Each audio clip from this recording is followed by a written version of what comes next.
distinguished guests, panelists, and participants, we are very much pleased to be part of this important international forum. Well, it's for the last 2 days, there have been lively, vibrant, and also insightful discussion and debate, I'm sure. And this is, in a way, one of the last panels. There are 3 parallel panels. And when it comes to the very end, it's always difficult to live up the process and make the people follow the issue and the discussion with much attention. So we'll try to do our best. But luckily, we are joined by 3 prominent and distinguished panelists, as you would see. And also, I'm sure, yes, there is already mentioned there. The topic of today's panel is quite timely, but at the same time quite a bit challenging, I guess. A new insight into the Balkans. Well, under this topic, we try to focus on how to make, let's say, the stability and security in the Balkans, in the regions, permanent and lasting. So we would be very much enriched by the comments from the panelists, I'm sure. Of course, when we look at the Balkans, the region, the many words can be said to associate this region with something to describe. And one of them, among them is perhaps for me, I would say fragility. Fragility, actually, it's a common word to describe the region from a very long perspective and history. And in the distant past, as well as in recent times, the region has generally been associated with this word. And recently, unfortunately, first the pandemics and then the war in Ukraine made the political and economic situation in the region even more fragile. And under these conditions, let's say, focus on stability, security, peace, and prosperity, actually, it's quite problematic in one way, and maintaining and, let's say, even reinforcing these important areas are becoming more crucial. Well, we all know, actually, from the academia as well as from the international politics, the policies developed, academic discussions were initiated. There are certain commonly accepted concepts to address these challenges. What are these concepts? I will simply cite some of them, like the regional cooperation, importance of regional cooperation, regional ownership, and then, of course, interconnectivity, indivisibility, and also inclusiveness, and that comes with living together understanding, and of course, localized responses to local needs. These are the common concepts that have been utilized by many. And Turkey is one of them, actually. And not only today, but since the very beginning of our republic, in the early days of our republic, these were the concepts which have driven our policies and attention to the region. And you might all recall, I'm sure, in the early 30s, the young Turkish Republic was one of them to initiate regional cooperational frameworks such as Balkan Entente. And this kind of initiatives, based on the concept that I have just mentioned, continued actually. But of course, during the Cold War, it was done to the extent that the harsh conditions of the Cold War permitted. And then with the end of the Cold War, Turkey was one of the first countries to spearhead all these initiatives to create regional settings to successfully achieve and attain these concepts and goals. What are these? You know, as we all know, Southeast European Cooperation Process and Regional Cooperation Council, even in the Black Sea, the Black Sea Economic Cooperation, as well as Black Sea 4. And these are some examples of the regional settings initiated by Turkey. But of course, that continued with our efforts to also reinforce the multilateral and other organizational structures, either in regional or trilateral or multilateral frameworks. And we always try to follow a holistic approach, touching on the region not only from one angle, but all possible angles. All walks of life have been addressed to the extent of our abilities and capacities. And of course, today we now talk about a Turkish direct investment in the region, which reached almost $20 billion. And also the trade volume generated by Turkey, now it's around $30 billion, excluding one country, which is Greece.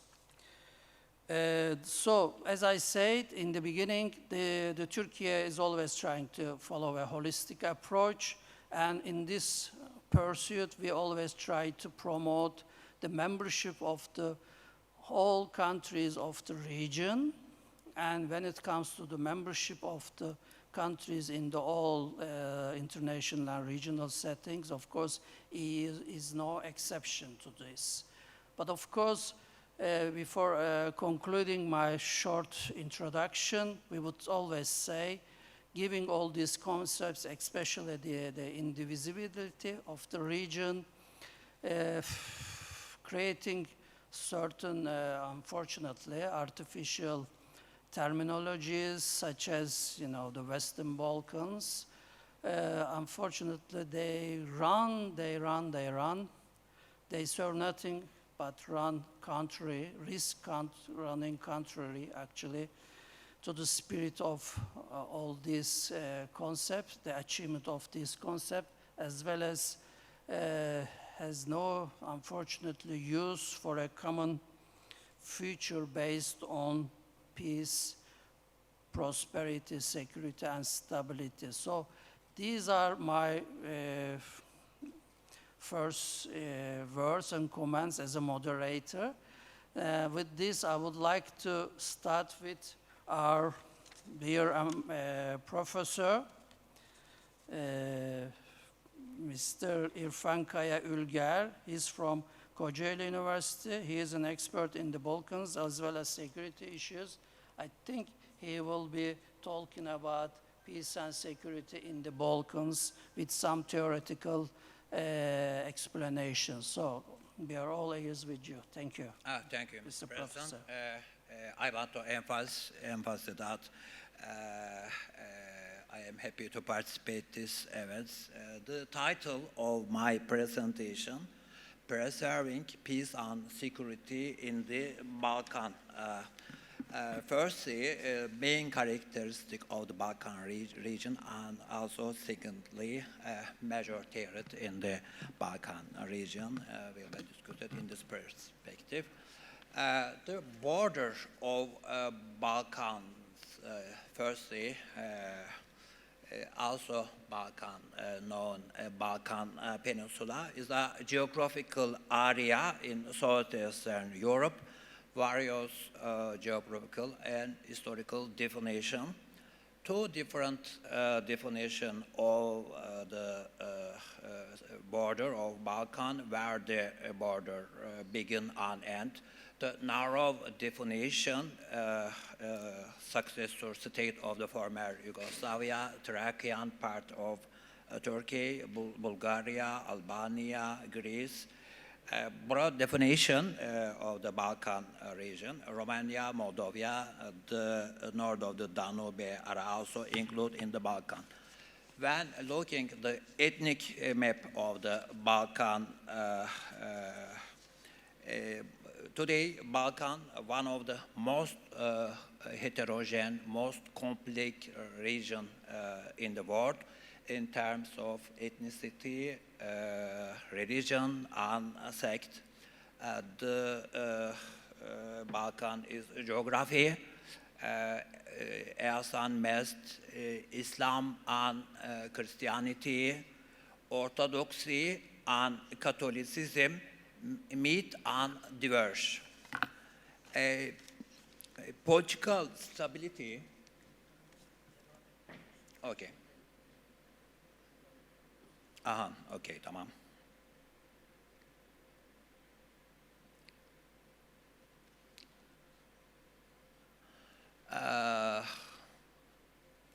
Evet, peace and security in the Balkans, political stability, peace and security today require the continuation of the status quo based on the international agreements. The agreements that the basis of stability and peace in the Balkans are Dayton Agreement, the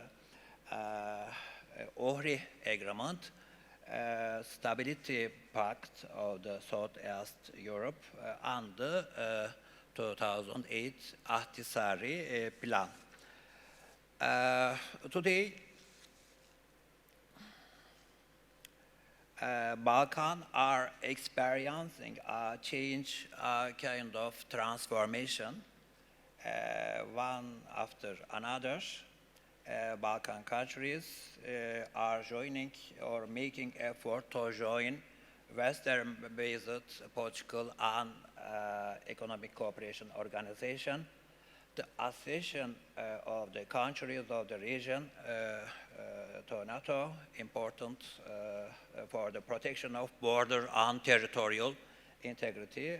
Some Balkan countries are members of the European Union, and some and others demonstrate strong will to join the European Union.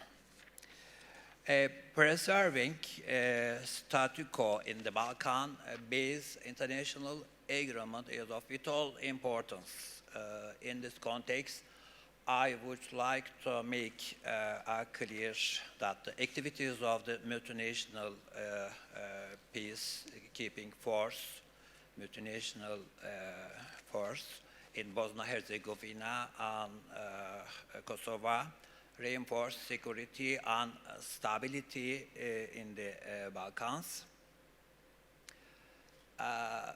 The theoretic peace and security theoretic factors in the Balkans can be categorized for headings. First, expansionist, nationalist ideologies. Secondly, minority problems in the Balkan countries. Thirdly, refugees. And lastly, great power project and policies.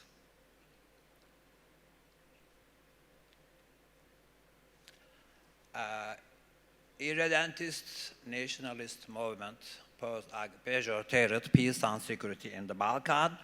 First and foremost among them is the ideology of Serbian nationalism. Serbian nationalism aimed to establish Greater Serbia. The Serbian nationalist movement is strong in Serbia, Mitrovica part of Kosovo, and Bosnian Serb republics. The ideology of Serbian nationalism is based on the idea of Greater Serbia. In addition to Serbia, the border of the Great Serbia include part of the Macedonia, Kosovo, and Bosnia-Herzegovina. Greater Serbian project, the ideology of expansionist Serbian nationalism today claim the territory of Croatia, Bosnia-Herzegovina, Kosovo, North Macedonia, and Montenegro. However, the Serbian government is trying to contain Serbian nationalism. The Belgrade leadership is aware of this. If Serbia supports the separated Serbs, accession negotiation with the European Union will be terminated. Due to the accession negotiation, the Belgrade administration does not support irredentist nationalism. The Alexander Vučić administration in Serbia is careful to avoid adventure that the Serbia's break with the West, but the other hand, nationalist statements are made to maintain public support. In this framework, it is also important to recognize the following fact. The European Union is the actor that neutralizes Serbian nationalism, which was a major threat to peace and security in the Balkans. Accession negotiation with the European Union keep Serbia away from adventures. Belgrade try to stay away from development that could jeopardize the accession negotiation. Diaspora Serbs continue to provoke Serbia. Serbs living in the Mitrovica region refuse to use Kosovo government's identity card, driving license, and license plates. Milorad Dodik, the leader of the Bosnian Serbs, has always made separatist statements, advocating the gradual separation of Bosnian Serbs Republic from Sarajevo and the annexation of this region to Belgrade. Meanwhile, nationalist Serbs living in Serbia and other countries accuse the Serbian government of not supporting them. On the other hand, the Serbian nationalists also claim role of Kosovo based on the argument of the medieval Serbian kingdom. They ignore the Albanian living in the Kosovo. Although not strong as Serbian nationalism, also Croatian nationalism has also expansionist tendencies in certain period. Croatian nationalism aims at the unification of Croatia and Croatian part of the Bosnia-Herzegovina. Albanian nationalism, on the other hand, envisaged the unification of the state of Kosovo and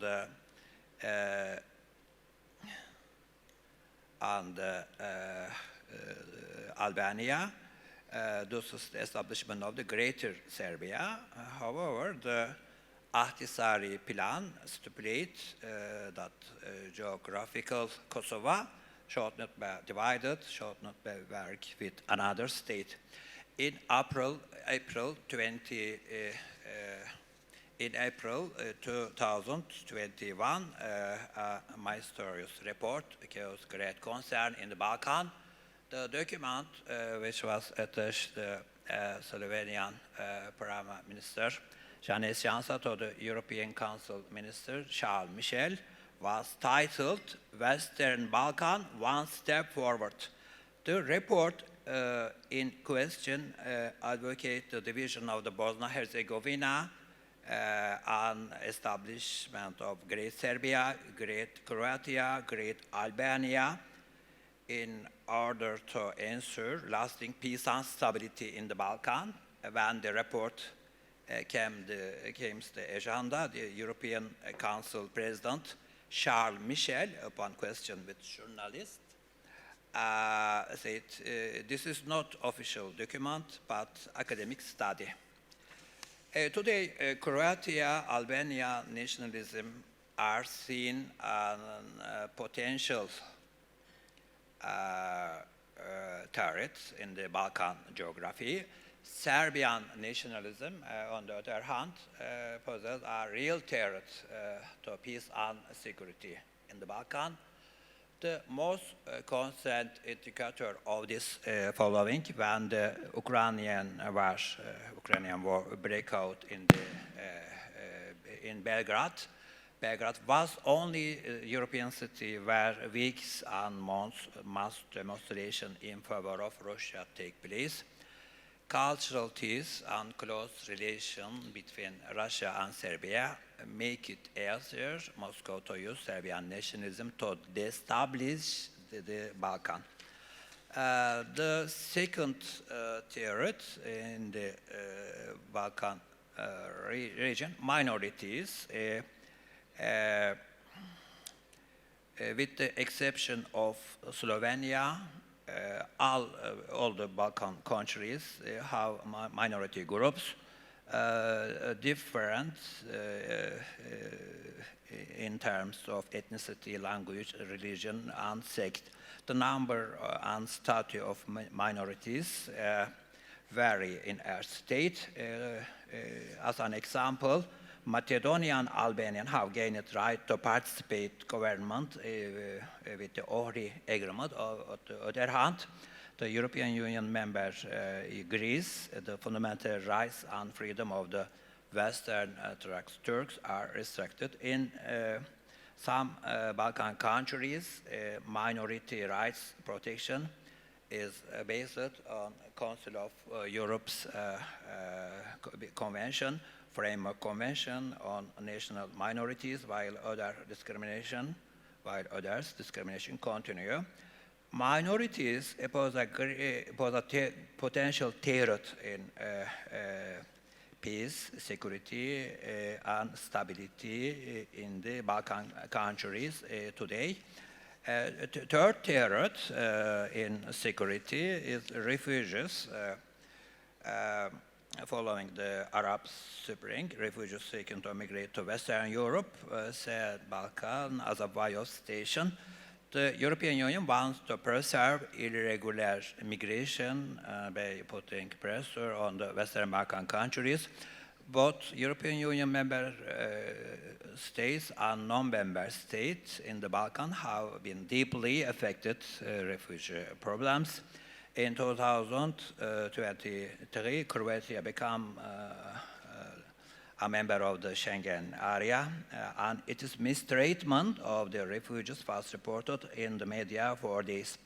While Greece is being investigated for sinking pushing bank refuge boats, this practice is being supported, especially non-European Union Balkan countries are being pressured to prevent refugees from traveling Europe.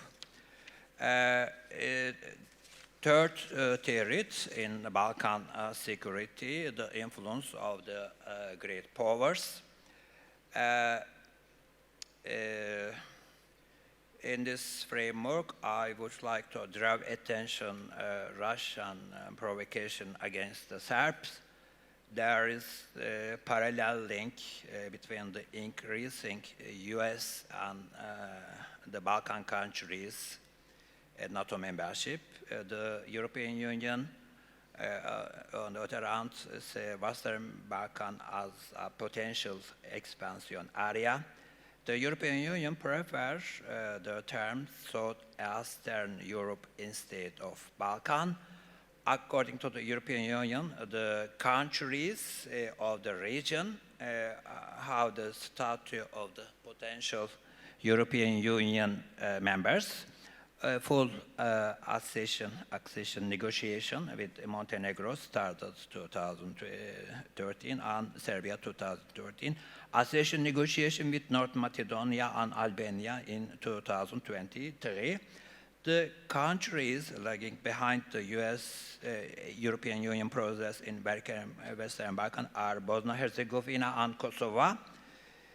Bosnia-Herzegovina's rapprochement with the European Union is hampered by the Bosnian Serb Republic. Kosovo's delay due to the problem of recognition, the fact that 5 of the 27 European Union member states don't recognize Kosovo.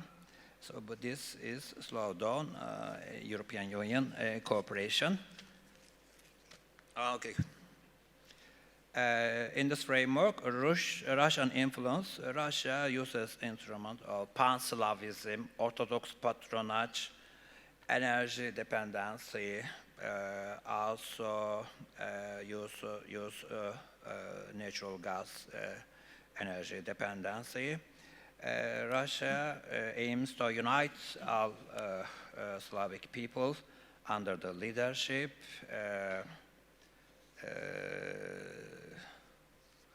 China's influence, People's Republic of China started 2013 One Belt, One Road, or Belt and Road initiative. In this framework, financially support the countries in this region infrastructure investment. In fact, this initiative also established political hegemony in the region. Turkey's influence over Balkans differ their others. Turkey has established very close political and economic relations with Serbia, which has had a dispute in the past. Today, Turkey use diplomacy, soft power elements in the region. In conclusion, minorities and refugees in the Balkans are potential terrorists that create political stability in the Balkans. On the other hand, irredentist, expansionist Serbian nationalism ideology, which is open to Russian provocation, a real threat. The presence of multinational force in Bosnia-Herzegovina and Kosovo should continue in order to maintain stability, peace, and security in the Balkans. The accession of the Western Balkan countries to the European Union and NATO contribute to peace and stability in the region.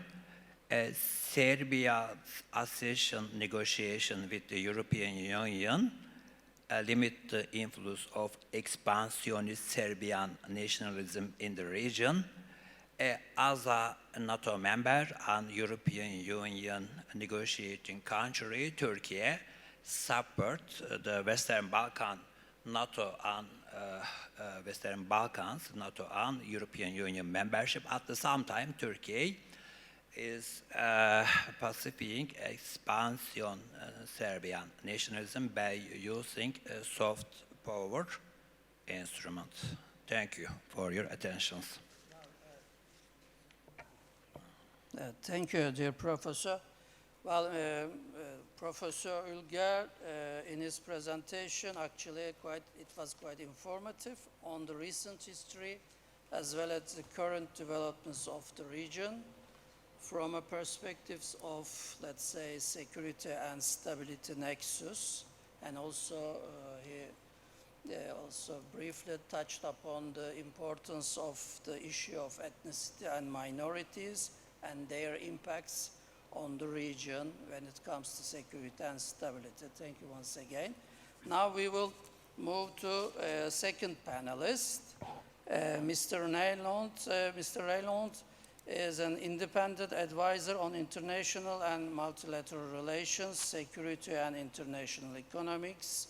He is very well known, I think, with his various works. Among the areas of his expertise lies with the Balkans as well. So we are all be listening to his intervention in this panel vis-a-vis the Balkans and a new insight providing for this important region. Thank you. Floor is yours, Mr. Prof. Reynolds. Thank you, Ambassador Dr. Ulusoy, for your introduction, and thank you to ISF and the Presidency for bringing us all together. May I just say, project my sympathies for those that died in the earthquake in Turkey, which we will remember and feel bad about today.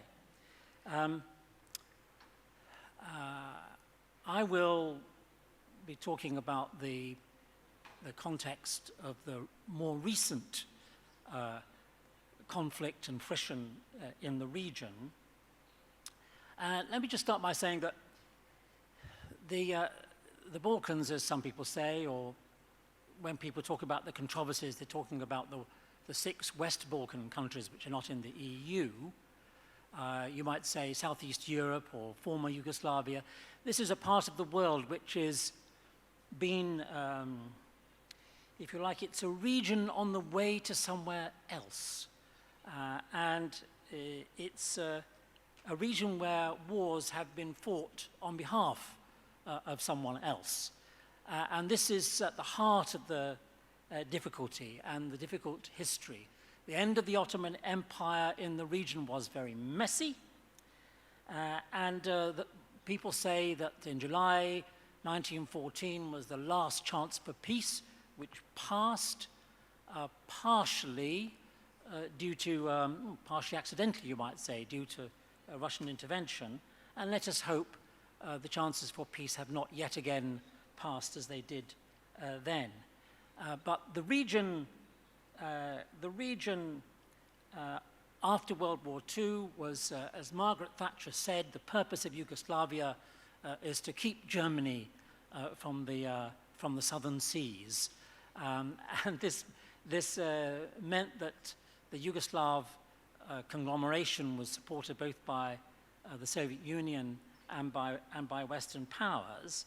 And then during the Cold War, the region was the pathway for a Soviet invasion of Europe resulting in a sanguine attitude to Enver Hoxha in the communist pro-China communist regime in Albania. So this kind of messy history is at the root of today's difficulties, and that where we are now is that we have to say, unfortunately, that the perceived inevitability of a peaceful region and peaceful European integration in the Western Balkans, now especially amongst what people say the WB6, the Western Balkan 6, has gone. And let us hope it has not gone forever. The inevitability of European Union membership appears to have evaporated for the time being. We shall see what happens if and when there is a conclusion to the war in Ukraine. But it has also brought into question the further integration into EU structures and discourse of Bulgaria, Romania, and Hungary, to some extent Poland. And those who work closely with the European Union know very well about some of the friction there. But what has happened? I mean, there have been some articles circulating widely in the last few months out of Washington, D.C., one most notably from Carnegie, who were talking about because Russia is going to lose the war in Ukraine and they will be soundly defeated, Crimea will return to Ukraine and Putin will probably go. These articles make that assumption. They also make no mention of the role of Turkey. But that is these two common factors in the kind of think tanky view from Washington, D.C. But these are probably significantly wide of the mark, as Turkey's important role is going to become even greater. And since the war, relations between Serbia and the Russian Federation have become closer. When you think of the relationship between NIS, the oil and gas business, and Gazprom, and you think of Serbia staying out of NATO, notwithstanding efforts from Turkey to get them to join. But we are left with problems which are unsettled and unresolved. And now we have issues, between Bulgaria, North Macedonia, the Serbia-Kosovo issues remain to a great extent unresolved, although there has been recent progress. So we have a range of difficulties. We have difficulties and volatility in Crna Gora and Montenegro, and we have a resurgence of Republika Srpska, the folks in Banja Luka and so on, who are again talking about a merger with Serbia, talking about an independent nation, and the integration process of Republika Srpska and RS has broken down to an extent. So it's looking very, very difficult, and I think that the Washington narrative is not especially helpful in solving the problems which exist now. But if you want to attribute blame, you have to ask the question, who is to blame, if you can put it kind of brutally. It's not just the war and the balance in the war. There are other difficulties. From the US point of view, the Western Balkans has not featured significantly a neoconservative foreign policy or neoconservative controlled foreign policy from the US. And the difficulties with European Union accession, which we'll hear more about, I'm sure, soon, are manifold. What I'm talking about here is that the criticism which has been made of EU enlargement policy in the South is that it has focused too much on the mechanics of accession and not the broader difficulties. And some say that the WB6 are in a kind of gridlock because no country has joined the European Union with as low a relative GDP per capita relative to European average in the Balkans now. So to an extent, there is a kind of spiral where, despite motivations to join the EU, which may be varying in a lot of cases, of course, politically, but the door is to some extent closed because of the GDP per capita kind of unspoken threshold, if you like. And so that's a great difficulty. So how do they get out of this spiral? And is there a role for Turkey in that? Is a really difficult question. I mean, I'm optimistic about this, but it's a very, very difficult issue to solve. How do you get out of this spiral? People are not investing in the area because of conflict. The conflict is partially because they've not thrown in their lot with the EU to an extent.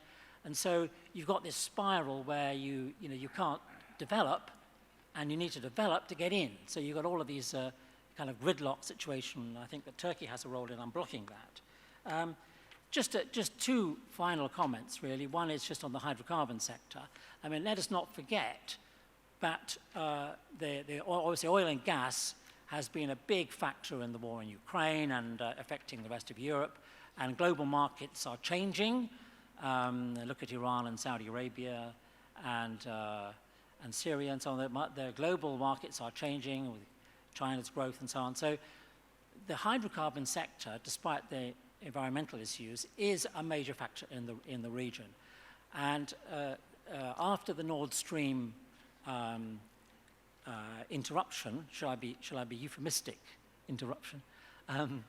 After the Nord Stream interruption, now there are two lines of supply into the EU through Ukraine, or no, not through the Donbass, and through Turkey. And the Turkish thing is the most important. The Nord Stream 2 issue has strengthened the hand of Turkey significantly, and because there are two sources of gas going into southern Europe and will be increasingly supplying Europe from the south. One is through Turkey from Azerbaijan, and one is from the Russian Federation. And so with those two lines of source, Turkey has got itself into a remarkably good position, and now Turkey has new hydrocarbon discoveries in the southeast, which have an impact on that too. I just want to finally say something about the role of Turkey. I mean, Turkey has had a very important role in the region, with apologies to my think tank friends in DC, but Turkey's had a very important, not just from the historical perspective, but to some extent there's a counter to the emotional attachment that the region has to the Russian Federation, in that people still have a respect for Turkish foreign policy and how Turkey acts to promote peace in the region, which is something that cannot be said of all parties involved. And Turkey has played a major role and surprisingly effective in getting WB6 countries into NATO. Has a really important role in that, and perhaps there's not enough gratefulness sloshing around for that foreign policy diplomatic achievement for supporting that. But Turkey has an important role, as I was saying before, in getting the WB6 out of the economic spiral, where they can knock on the door, they can go through the acquis acquisition process, but have a difficulty when it comes to GDP per capita and that kind of thing. So Turkey has a major role to play. I mean, Turkey's investment in the Sarajevo Belgrade road and its involvement in supporting the hydrocarbon sector has been invaluable. And in other sectors, Turkish investment has had a major impact. This can go a lot further. There's a Turkish involvement. And I think Turkey has a unique position here because a lot of the issues relate to the war. And Turkey has an extraordinary achievement that Turkey foreign policy has been able to develop functional working relations with all parties in relation to the war. Turkey has in NATO, it's got good relations with the US, with the Russian Federation, with Ukraine, with the key Middle Eastern countries, including Saudi Arabia, and with all of the parties in Southeast Europe, especially, and even with Serbia and Chernogora. So Turkey has an important role to play, will continue to have an important role to play, and perhaps when we move a little bit further forward, I'm not sure there's going to be an end to the war soon. I mean, there's a big build-up going on today and yesterday on the border, especially in the war in Zaporizhia and Kherson front. But we don't know what's going to happen there. But obviously there will be a political settlement in the end. And then we'll have to see what opportunities lie. But I would say to the international community that we have to make sure that Turkey is center stage in the redevelopment of the region, and most important of all, close to the heart of the Turkish government, is to avoid further kinetic conflict. Thank you very much. Thank you, Mr. Reynolds, for your interesting presentation. And Mr. Reynolds eloquently actually touched upon the impacts of an important outside player, Russia, in the region, and referred to the war in Ukraine, and then came to the importance of our country, Turkey, in the region and beyond. And all relevant issues were mentioned by him, very interesting and thought-provoking ideas shared with us. Well, now we come to the last panelist. I think he needs no need for introduction. And Mr. Ambassador, Mr. Füle, former commissioner and very well known, not only in Turkey but also in whole region and beyond, in his former job in the EU, but also now he's quite active in international politics, and I also personally benefited from his ideas and opinions over the lunch. Now we are all ears to your presentation and comments when it comes to the new insights into the Balkans. Mr. Füle, please. Thank you very much. When a diplomat says, I benefited from his opinion during the lunch, means we have totally disagreed on a number of the points there. But it was not that bad. Thank you very much for introduction. It's nice to be back after a couple of years at the Istanbul Security Forum. Thank you very much for the invitation. And let me build on what my two colleagues have already spoken about. I'd like to make 8 shorter points to characterize the current situation, and then 3 additional points about the way forward for the whole region. But Paul, first, the enlargement is not gone forever, that's for sure. And second, the GDP per capita as a criteria. This is an interesting concept. Actually, I'm hearing it for the first time. It has never been a part of the official sort of conditions or the EU acquis. It is not at this point of the time, and it's not going to be in the future. Now, first point. When I look at the word inside into the Western Balkans, I actually look in English thesaurus because I try to find out what we are actually want to achieve. I found 18 words to express inside, and I didn't know which one to choose. And then I looked at what the antonym would sound like.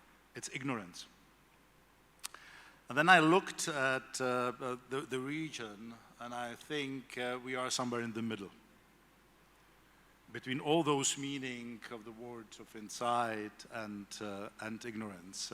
And I'll try to explain why, and I'll try to explain a way out. The second point, there is a momentum, no doubt about it. It has been created by this brutal war by Russia against Ukraine. It has been created by Ukraine, Moldova, and Georgia asking for the EU membership. That's not that they would not ask that before. They did it a number of the times, but we always sort of stop them. We have always had a problem to acknowledge their aspiration. We took note of it. I remember that one important EU member state, when we were finalizing the association agreement, even had a problem to call Georgia a European country, because in the Istanbul Treaty, it says that any European country has a possibility to apply for the EU membership. But that has changed. Okay? Ukraine and Moldova are candidate countries. Georgia has some tasks to fulfill before such a status is provided also with them. So there is a new momentum. That new momentum is relevant for the whole group. So not only the Western Balkans we're talking about, but also Turkey, and also, as I said now, Ukraine, Moldova, and eventually Georgia. Point number 3. I think it's important, before I dwell more closely on Western Balkan enlargement agenda, to put a couple of points which should not be ignored to understand the dynamics there. The United Kingdom Brexit. You might say it has nothing to do with enlargement. More than you think. Not everyone knows about so-called Cameron paper. It was actually a list of the compromises which were put together by the European Commission on behalf of the EU member states, which were provided to the former UK Prime Minister as an argument to the opponents of the membership, saying them, listen, if you stay in the European Union, that's exactly where we are ready to make a step back to reflect on the UK issues, worries. That paper is extremely important. For the first time, the EU is saying there the euro is not the only currency. You know, it's also saying that accession processes, it could have a varying forms. It refers to certain limitations, the freedom of movement. I mean, wow. But you know how the referendum ended up. So this document has been put under the carpet, and another document has surfaced. It's called Bratislava Declaration. It has been agreed by the EU member states who met in Bratislava, which presided over the European Council at that time. And as a reaction to the UK leaving, they have adopted the Bratislava Declaration. You put those two papers together, and you're thinking you are in a two completely different world. The British paper gave us the possibility to stop on the crossroads and think twice where we go with the integration. Because, of course, we wanted to go deeper, but we also want to go wider. It's easy to say, it's difficult to do. The Brits leaving the European Union, they took these ideas with themselves. They took with them the idea of the European Union of various speeds and so on, and how they would interact. Instead of that, we had a Bratislava Declaration, where there was a clear commitment to the deepening of integration, deepening of Eurozone. Did that make it, the enlargement, more doable? I doubt. Point number 4. There is one more spoiler on the road of enlargement, and it is, you know, you expect the candidate countries to solve any bilateral issues before it joined the European Union. My colleagues already referred to the issues between, for example, Bulgaria, Northern Macedonia, and there might be other, Slovenia, Croatia. What I'm trying to say, the enlargement is probably, it's the only EU policy where the decisions are being or adopted through the intergovernmental conference. So each and every EU member state has its veto or the right to move forward certain proposals, demands, and so on. And I have found already during my time how extremely difficult it is, and how sometimes unconstructive the insistence on a certain issues to be clarified because before the country becomes the EU, which by itself creates even better conditions for those open bilateral issues to be addressed. But as a result, what has happened many times, that either the process has been stopped almost completely or delayed significantly. The consequences of that, very clear. Lack of confidence. Yeah? Before I left my job, I sent the letter to all the foreign ministers of Western Balkans based on our experience in the Commission, making the long list of the open issues, and I suggested how they could be addressed through what kind of institutions, I get a zero reply and a zero interest, even from the candidate countries. Point number 5, what's working nevertheless very well is the regional cooperation. My colleagues talked about it. We have started the Berlin process under my watch, the Western Balkans 6. At that time, I have been accused by some media that I'm trying to resurrect the former Yugoslavia, but I'm very happy to see that today we have a transport community, we have energy community, we have a common regional market being built, we have open Balkan initiatives, and so on and so on. That's extremely helpful. Again, what is not really that extremely helpful is when approaching the Western Balkan and its complexity of issues. I mean, the first presentation was obvious. I don't see that integral approach from the EU institutions to address them. I'll give you an example. When we, with Cathy Ashton at that time, the High Representative, started the Pristina-Belgrade dialogue, we have worked together very closely. And it was not easy at that time to start the whole process. But whenever Cathy made a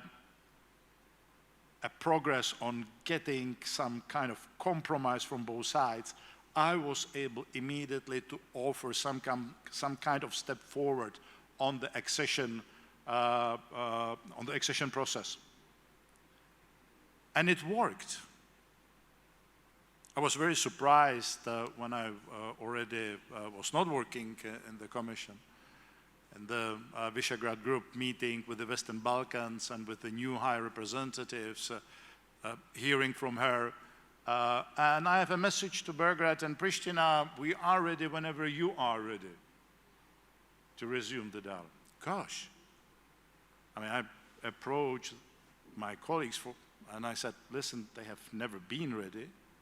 They are not ready, and they will never be ready without us creating the conditions for that, okay?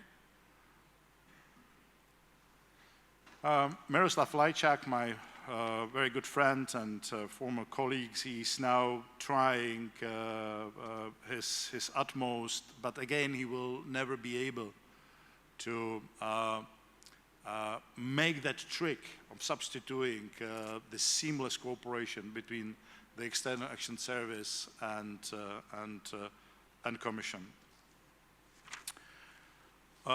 Point number 7, the current situation.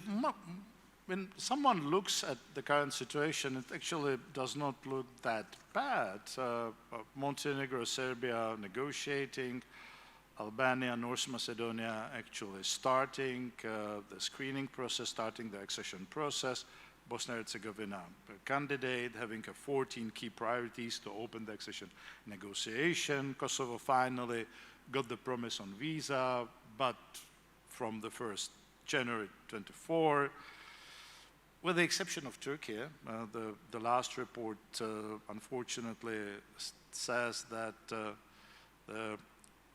Turkey continues to move away from the European Union, but I will come back to Turkey at the end of my remarks.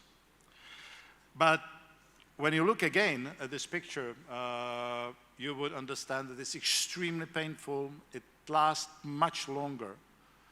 And the trust and enthusiasm are the strange words which are not being used when it comes to the current enlargement. And it's the part of this new momentum is, of course, that Russia war has added to this enlargement, this security dimension. We now realize how important it is for our neighborhood. and that become clear that we need to do something with the enlargement. So point number 8, why it is so that the enlargement is so slow. Because the enlargement engine has stopped. It's not working. Is there something as an enlargement engine? Yes, absolutely. What is it? It's a promise. It's an interaction. The enlargement engine works like this. There is a task, a homework for the candidate country to do on its, when it comes to the alignment process. And if it does its homework fine, there always has been or had been a move from the EU moving that country forward through the accession process. So there always has been throughout the whole process a certain small achievements. Okay? We have been extremely careful just to make the point to the politicians first of all, but also to the public, that the enlargement cannot be about something, you know, trust us, difficult reforms, survive please, and after 5 years everything will be, you know, full of sunshine, you will be a EU member state and everything will be fine. No, there needs to be a process where you sort of move yourself, your society, your people, their satisfaction forward with you. That's the engine of enlargement. It has stopped. It needs to be restarted. Where it needs to be restarted? Among the candidate countries? No. They did not stop the engine. Actually, many of the leaders, some of them former leaders, some not former, they have told me, listen, I have, Štefan, 4 years of my mandate after being elected. Okay, if I now go, what you're telling me I should do to move my country forward, you telling me that in 4 years, actually, I will not be able to probably show any progress to my population, to my electorate, So I'm making only one logical conclusion. There will be no EU-related reforms, okay? Because do I want to be a prime minister or minister again? Yes, I do. Yeah? Why should I be losing sort of my political points and support on something I'm unable, you will not give me, you know, some kind of progress I could show to my electorate. So I think you could make your judgment by now that actually it has stopped by the European Union. And whenever I'm now talking to my former colleagues, I'm trying to make the point, please, as there are 3, and I'm coming to those 3 points the way forward,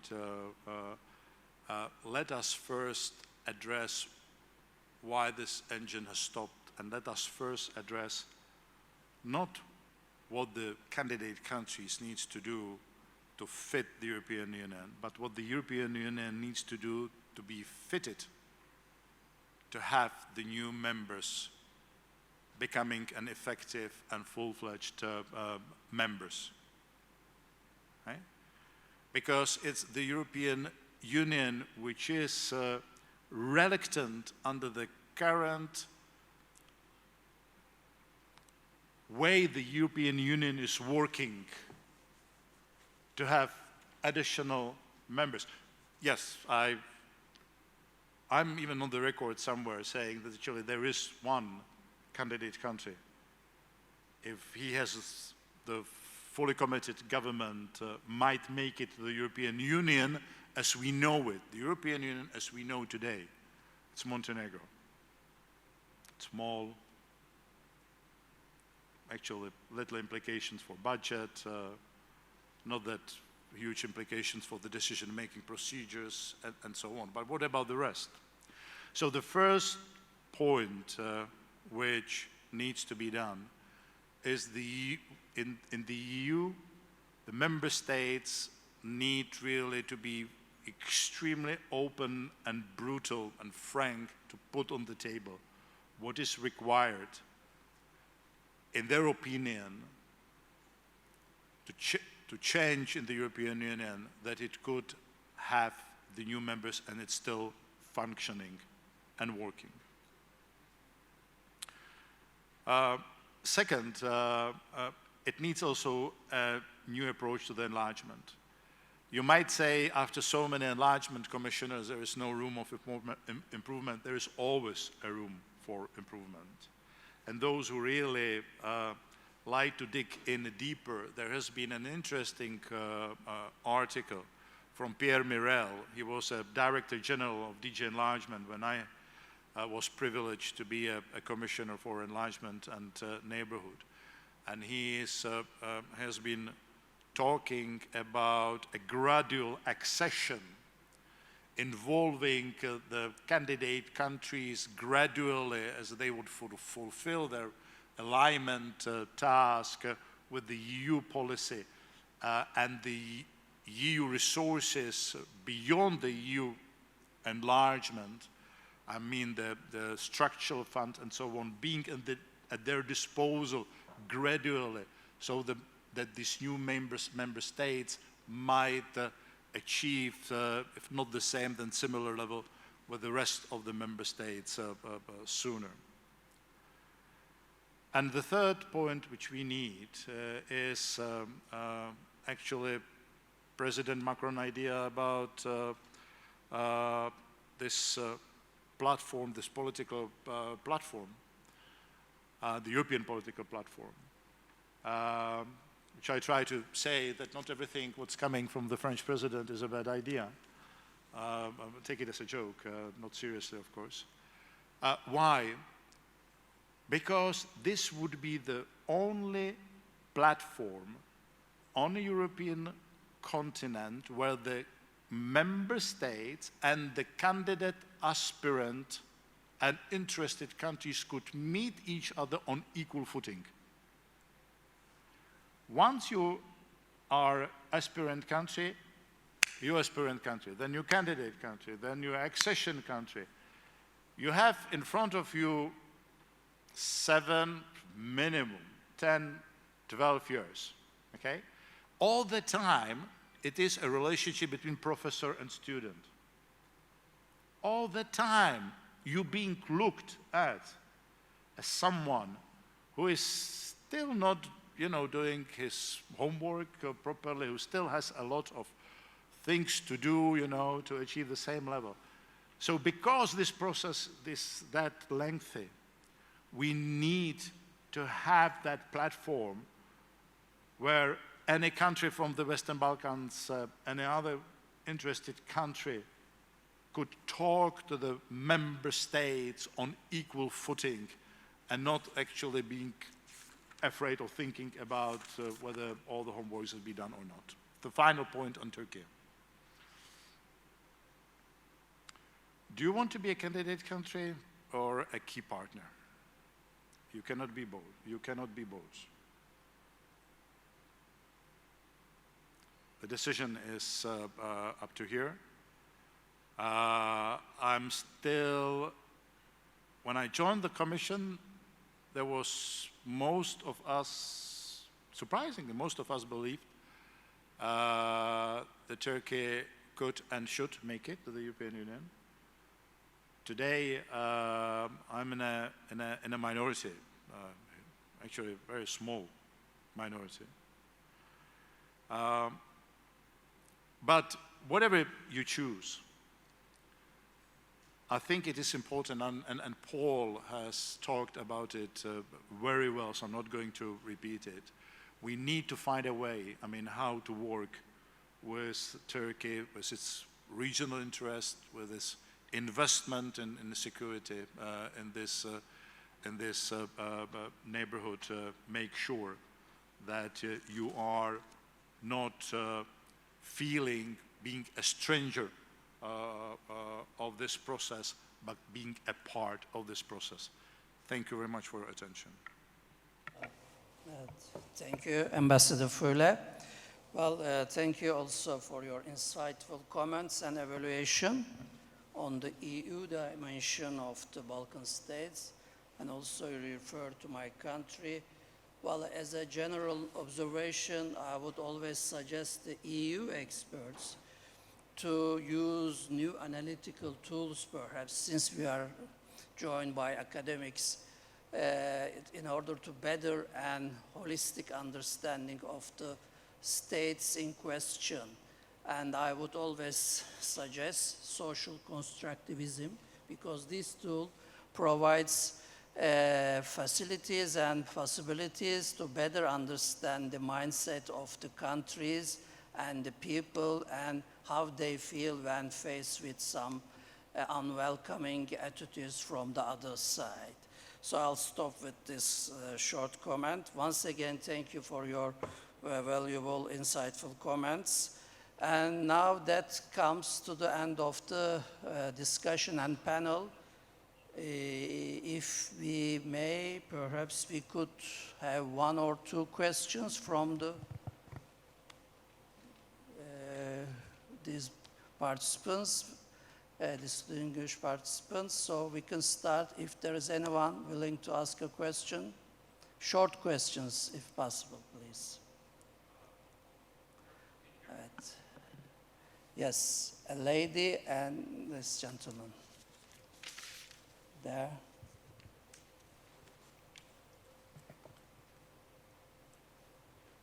Okay, we'll start with you. I'm Kazım Dalkıran. I'm in Üsküdar University and I'm in a think tank, USPUM. I want to ask first to Ambassador Štefan Füle. Mr. Ambassador, you know, some countries had problems with the border and they were accepted as the member of EU. Was it a correct decision for EU, first? And the second, in 2004, Turkey, as you said also, was about to be a member of EU because new EU defense forces, security forces should be created at that time. And there was a decision not to accept Turkey as a member, and also NATO decisions, summit here in Turkey. What was the logic behind that? Thank you. Yes. Ambassador Füle? Could we collect some questions? That's better. Yes, the second question. Yes. First of all, I would like to thank you all for your precious speech and contribution. And I would like to ask some questions about Bosnia and Herzegovina. We have a title as a news insight into the Balkans, but we know still we have some very old problems in Balkans.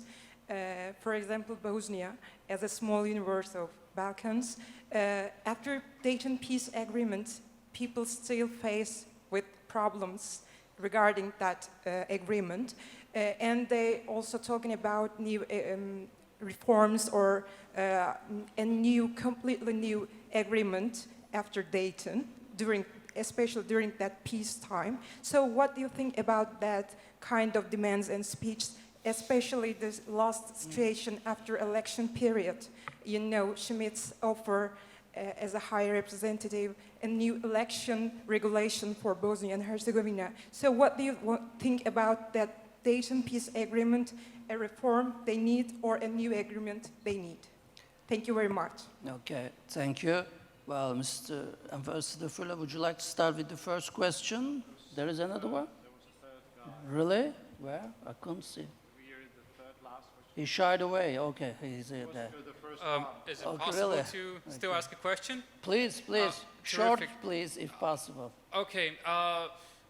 One, considering that the situation in Ukraine, the war that broke out last year because of Russia's invasion, my question also pertains to Bosnia and Herzegovina. because it was widely expected that Russia would veto as a permanent member of the Security Council the EU's peacekeeping mission there. However, it voted in support. Now, considering that Russia does exercise a lot of influence, particularly in the Western Balkans, often malign and subversive, what does this tell us? Is there a change of Russia's inspirations or goals in the region, or it was a mere outlier? My question, does Russia's support for the EU mission add anything new to how we should understand it? Thank you. Thank you. Ambassador Füle, would you like to start? And then Mr. Reynolds perhaps could comment on further. I will probably start from your from the last question. I don't think there was a signal of some kind of new Russian approach. I have noticed over the years that Russia has not been actively pursuing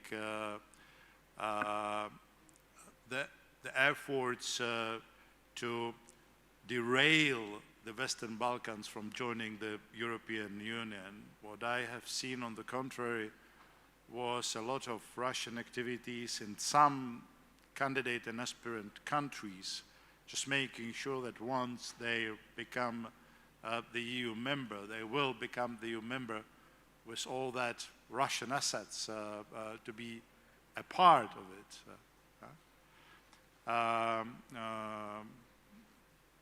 And anything I would say beyond that would be merely a speculation.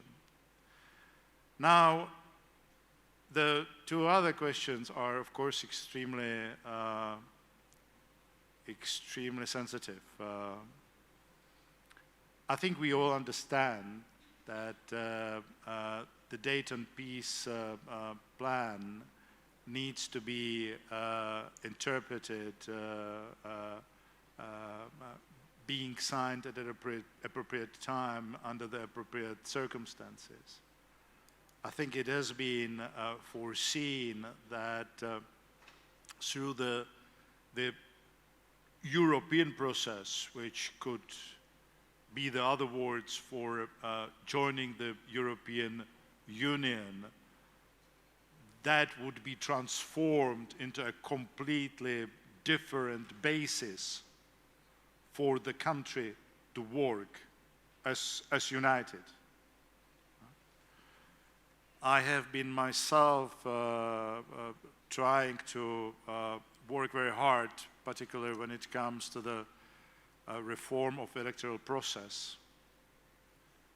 And we went that close in Prague at 5 o'clock in the morning. I had all the leaders from the Bosnia-Herzegovina there, just but one which was not moving, which later on I was told was because of one member state from the region told that person not to accept anything from me. And I know that my successor and successors of my successors are trying to do the same. There are now 14 clearly defined conditions for Bosnia-Herzegovina to become the candidate country, or to start the accession negotiations. But it becoming a candidate country is already a clear signal of trust and confidence from the European Union that the things could move. You know, again, it's extremely difficult, this issue, and even the Cyprus issue to which will I come, if there is no environment around conducive, it's not moving in the right direction, then you could do this or that, and you would still be in a standstill, okay? So when it comes to the Bosnia-Herzegovina, I think the things are moving, because now what I said about those three things, I see the movement in the European Union. I think they understand that they have need really to get the crack of the problem. they need to reform the EU to adjust the new member states. On Cyprus, you probably meet a lot of persons who would say that was the right and only decision. You could meet a lot of people who would say was controversial decision. I think under the circumstances, taking into account the efforts, NN plan and all of that and so on, I would say it was a right decision. Unfortunately, and that was not the first and last time, unfortunately, when we have not delivered on the expectation. My feeling was that by Cyprus joining the European Union, we will not sort of cement a certain situation for years, if not even decades. I saw that we would be looking for the ways of addressing it within a more conducive circumstances. The Turkish aspirations to become the EU member has been seen, at least at that time, as the most conducive framework for addressing this issue comprehensively. Now it's more difficult, but that is not the reason why the European Union representatives of the European Union member states representatives should not make the efforts and should not be sort of happy and satisfied with the status quo. Thank you. Mr. Reynolds? Yeah, thank you. Yes, would you like to comment on Yeah, well, I think issues? if you look at the areas of conflict and the way that things are going downhill to some extent in Bosnia, Herzegovina, and in with the Kosovo-Serbia relationship and in other places, to make progress towards EU accession, there has to be both economic development and stability. And there's a chicken and egg here, because economic development will help lead towards political and military stability, and vice versa. You need stability in order to get the investment in order to accelerate the economic growth. So you've got this gridlock, and I think that what's happened is that the Balkans have become, locked in between, in the East-West tussle, which is now, I call it the Thucydides trap. Between the global rivals, it's become caught in the middle. And so in order to get a new Dayton, and especially with respect to Bosnia-Herzegovina, it's necessary to have both economic development and stability. And so we're not going to get there on the current path. But the key issue, and it's somewhat ironic, that to some extent Turkey's involvement in the region is making it, everything Turkey does in the region is making it more likely that the West Balkan countries will accede to the EU, because Turkey is focused on economic development and, if you like, kinetic stability. So, but on the other hand, Turkey has been a candidate or accession nation for decades. Let me just say, after the war in Ukraine, many of us, of course, can see the writing on the wall, but it is going to be a very different EU emerging from the end of the war for all kinds of reasons, and we don't really know exactly how the land is going to lie, but we can make some pretty good guesses. And it looks to me that it's not just the acceleration of the accession in the Balkans, but also an acceleration of, if not Turkish membership, certainly a closer economic and foreign policy relationship between Turkey and the European Union. And much of that will depend on what happens between United States neoconservative foreign policy and the EU, and we will have to see how things pan out. If anybody has a clear prediction as to what's going to happen in these respects, then I must say you're a braver person than me. Mr. Reynolds, I think Mr. Füle would like to comment. Yeah, I have one general remark and one concrete, and both have to be seen as actually supportive of what just Paul said. The one general remark is, I don't know what has happened with the European politicians, because we do not have a shortage of them, but we do not have enough of leaders.